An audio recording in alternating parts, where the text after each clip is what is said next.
আসসালামু আলাইকুম। সবাই কেমন আছেন? আশা করছি সবাই অনেক ভালো আছেন।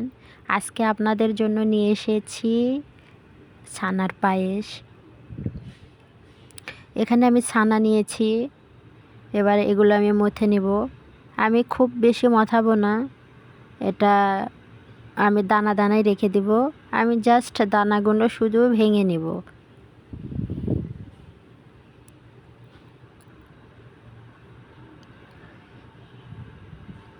হয়ে গেছে, এর বেশি করা যাবে না।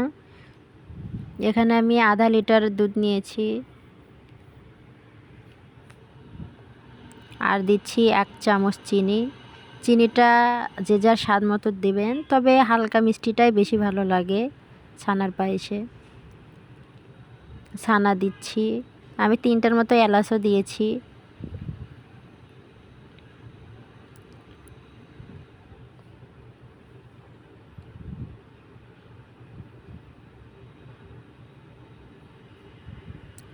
আর এটা রান্না করতে কিন্তু বেশি টাইম লাগে না, খুব তাড়াতাড়ি এটা হয়ে যায়।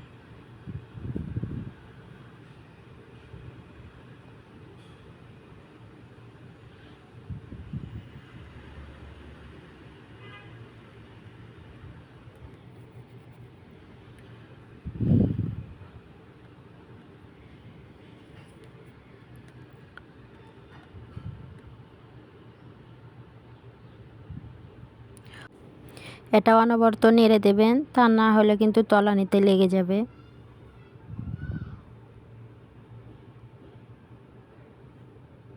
হয়ে গেছে, আমি 2 ঘন্টা রেস্টে রেখে দিব। চলে আসলাম 2 ঘন্টা পর। দেখতেই পারছেন কতটা লোভনীয় লাগছে, আর খেতেও কিন্তু অসম্ভব মজার। আপনারা বাসায় অবশ্যই ট্রাই করবেন।